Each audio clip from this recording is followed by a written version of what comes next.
Hi friends, I am going to share yet another read aloud about visualizing. And remember friends, visualizing means to create a mental image, a picture in your mind, or a movie, something in motion, when you're listening to or reading a book. Visualizing is something great readers do in order to better understand the books they read and take what they learned from these books and apply it in their life, use it in their life. Today, I have a beautiful book that I am going to share the pictures with you on. And I invite you to share your visualization, share your mental images about the book. I will use the same strategies as before, where you will pause the video and draw. We are going to work on what we see and what we hear in using our visualization to better understand the books we read. Today, we are going to listen to Over and Under the Rainforest.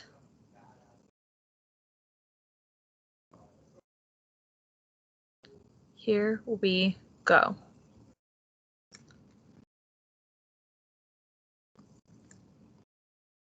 Over and Under the Rainforest by Kate Messner with art by Christopher Silas Neal. Friends, if you haven't done so, pause the video and get something to color with, something to write on a piece of paper, and something to write with. So pencil, colored pencils, crayons, markers, and a piece of paper.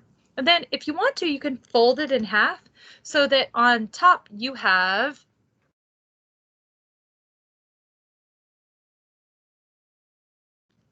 your I see. You can write I see, and then on the other fold, I hear. And then remember, you're going to draw what you see in your mental image. And then what sounds come up? Is there a bird chirping? Is there rain falling on a window? What do you hear going on in your mental image as well? That's what you will put on the I hear side. And remember, these can be sketches. They can be little, small pictures that you draw quickly, and then you can go back and add detail and add color after you're done listening to the story. Okay, here we go. We are going to read Over and Under the Rainforest and practice our visualization skills. Into the rainforest we hike, through slivers of sunlight and dripping wet leaves. Slivers are thin slices of sunlight. Up in the trees, there's a symphony of sound, chatters and chirps, and a howling roar. What's up there? I whisper. Up in the trees. Tito asks. Up in the trees is a whole hidden world, a riot of monkeys and insects and birds. We're hiking under them now. Up in the trees.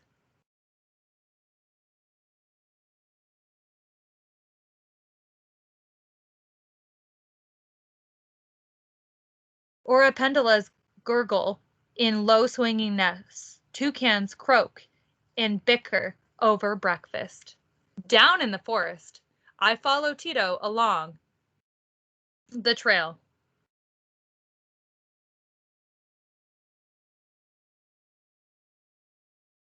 While agotas scratch the ground from the fallen fruit. Okay, friends, pause the video. What are you seeing in your minds? What are you hearing? Sketch, and then unpause the video to continue. On the footbridge, we climb up, up, up. Tito rests to catch his breath before we cross over the river below. Up in the trees, long-nosed bats sleep away the daylight, all in a row. Down on the bank, sleepy crocodiles bask in the sun. As we cross, an emerald basilisk races us to the other side, barely skimming the river's surface. Tito and I laugh at his fast, funny legs and wish we could walk on water too. We scramble over roots and rocks, climbing higher into the trees. A poison dart frog makes his way up a trunk with a tadpole on his back. Over the hanging bridge, teeters and tips. Our hanging bridge teeters and tips with every wobbly step. I keep a tight grip on the rail. We're eye to eye with Capuchin monkeys. They hold on with arms and legs and tails, swinging through branches up here in the trees. Friends, whoa, so much to visualize. Pause the video and draw what you see and what you hear. And unpause the video to move on. My stomach grumbles and Tito reaches in his pack. We snack on dried mangoes and pineapple, while the monkeys feast on wild almonds. Way down below, leaf cutter ants march in a line, carrying bits of leaves and petals back to their nest. A long-snorted anteater snuffles along, snuffling for a meal of his own. The afternoon rain brings with a pitter soft drumming on the leaves up above. Soon it swells to a strong, roaring pour, and all the world feels dripping and wet. A blue morpho butterfly folds up her wings and tucks away on a tree trunk. High in the branches, a soggy mother sloth and her baby sleep through the storm. Deep in the forest, the rain lets up. A parrot snake races over the trail, long and slender and green. She's hunting frogs, Tito says, as the snake's shiny tail disappears in the leaves. Up in the trees, an eyelash palm pit viper hunts too, curled around a branch, patient and silent and still. High in the canopy, a furry dark shadow clings to a branch. Tito lifts his head to his mouth and sends a roar to the sky. The forest waits quietly. Then, roof, roof, rah, comes the answer, a thunder of howler monkeys up in the trees. Their calls quiet down as the deep sky grows dark. Night falls fast in the forest. Our walk through the treetops is through. At the base of the bridge, an orb spider weaves her web, a golden tapestry that will catch moonlight and insects tonight. There is a sudden sharp snap, and I freeze in my tracks. A crack of a branch, a long, loud rustle, then quiet again. Maybe it's a jaguar waking to hunt. Waking to hunt. Night is her time for growling and prowling through the shadows of the rainforest floor. Okay, stop, pause, and draw. What do you see? What do you visualize? And what do you hear?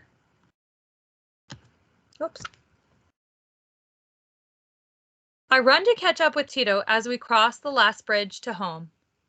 Abuelita will have supper waiting, arroz con pollo, chicken and spices with rice. The sky grows dark and the birds return to their nests. I spy a squirrel, cuckoo, a woodpecker.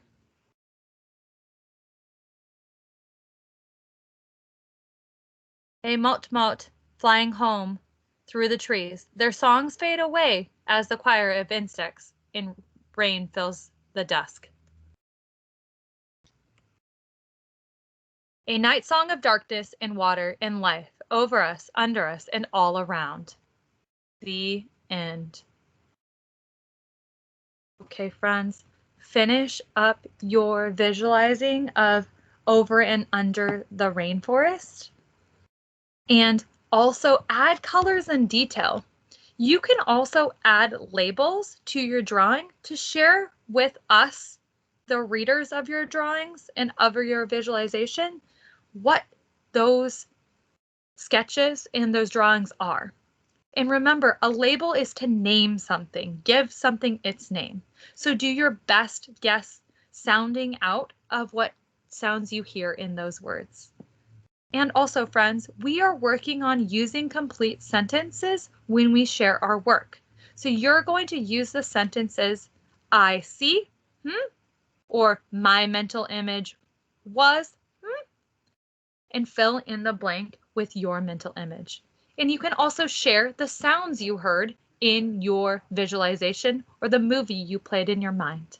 Friends, remember, we visualize in order to better understand the books we read. We can also use visualizing in math to help us solve problems and in science to help us solve problems as well.